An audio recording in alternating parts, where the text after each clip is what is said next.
Welcome sa Invested. So today, we are going to discuss high growth potential companies.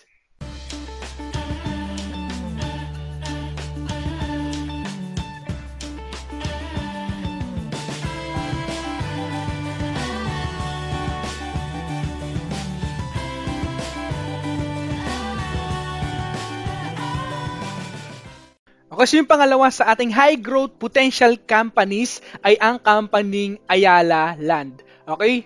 Okay, so ni-review na rin natin to, no? Nagkaroon din tayo ng full review dito sa company. So, nasa baba din, nasa descriptions din natin yung full review nito kung gusto mo panood. Now, ang focus lang natin dito ulit yung future growth ng company and ano yung forecast ng mga analyst. Now, kung titignan natin dito yung informations, no? Yung latest informations na company, yung kanilang net income down by 73% compared to the last year, no? And also, yung kanilang total revenue down by 48% compared to the last year. So, mainly due to the COVID-19 pandemic, no? This is the effect of COVID-19 pandemic. But titignan natin dito, no, yung third quarter of 2020, the residential land, okay, yung mga nilaunch nila during the third quarter ay yung Dasilo Phase 3A, and nagkakahalaga ng 1.4 billion pesos and merong 61% take up na. Okay, so ito ay nasa Nuvali, and yung pangalawa ay yung Escape Bulacan na nasa Santa Maria, Bulacan, and merong value na 0.8 billion pesos on 60% take up. And also, no, the mall's GLA of 2.1 million square meters, no? So yung GLA, ito yung gross leasable area. And yung occupancy average ay nasa 85%, stable ay nasa 91%, no?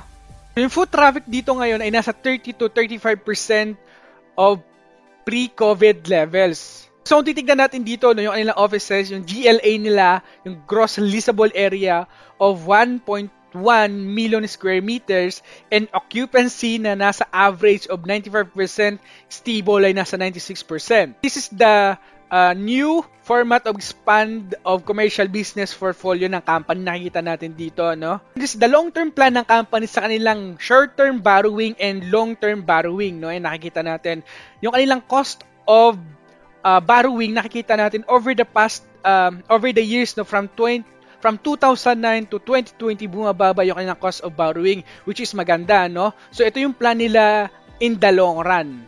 Okay? Nakikita natin dito.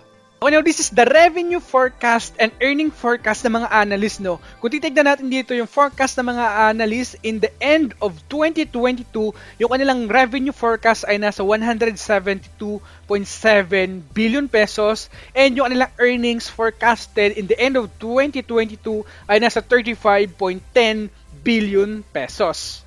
Okay, kung titignan natin, no, i-compare natin yung revenue and earnings ngayon ng company, nasa 110.4 billion pesos and earnings na nasa 16.28 billion pesos, no? Kung titignan natin, no, so assuming na ma-reach niya yung 2022 projections ng mga analysts in the end of 2022, i-discount ang company, so nasa 115.60%. So, that's a high of forecast ng mga analysts, no? Kasi yung forecast ng mga analysts in the long run ay nasa 115.60%. That's a high earnings, no? And merong compound annual earnings growth na 53.2%.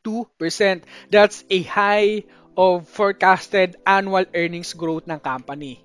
Okay, and this is the stability growth payments ng company sa kanilang dividend na for the past 10 years. Nakikita natin dito, yung kanilang dividend yield ay nasa 0.57% in 2010, and yung kanilang dividend per share na binibigay ay nasa 0.09 pesos dividend per share, no? So, ang kagandahan dito, guys, every quarter nagbibigay ang company ng dividends sa mga shareholders nila, no? So nakita natin dito in 2010, 2011, 2012, 2013, 2014, 2015, 2016, 2017, 2018, 2019, 2020.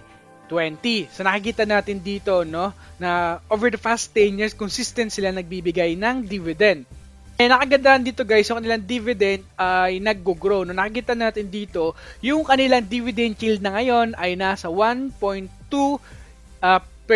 dividend yield, and yung kanyang dividend per share na binibigay ay nasa 0.5 dividend per share na. So, nakikita natin over the years nag-grow yung kanilang dividend for the past 10 years. Okay? The stability growth payments na company, nakikita natin dito, no, yung forecasted ng mga analyst sa kanilang dividend yield ay nasa 0.8% in the end of 2021, and yung dividend per share ay nasa 0.32 pesos per share. And fast forward to the end of 2022, yung forecasted ng mga analyst ay nasa 1.2%, yung dividend yield ay and yung kanilang dividend per share ay nasa 0.49 pesos per share.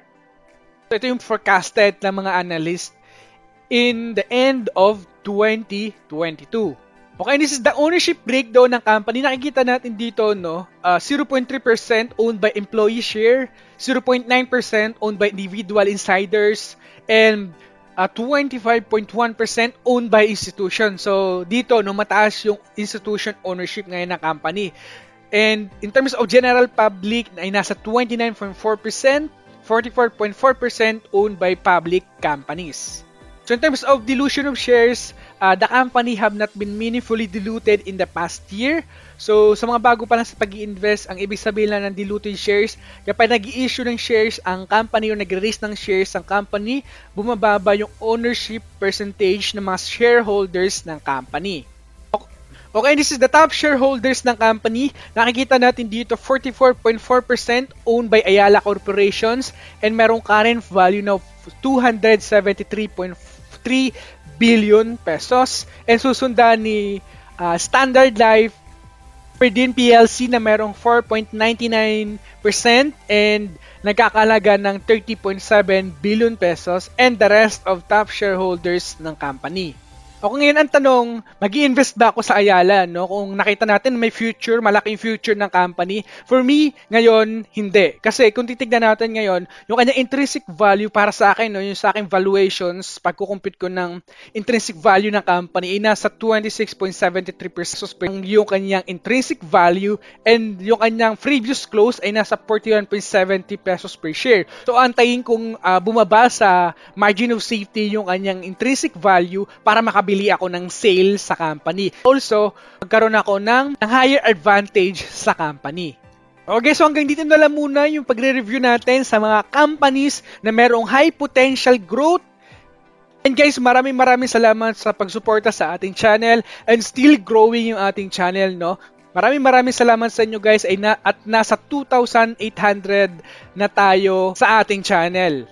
Okay, so abangan nyo pa yung iba pa nating feature na high potential growth companies feature natin dito, no? So maraming salamat sa inyo guys, and as always, invest wisely and see you on the other side.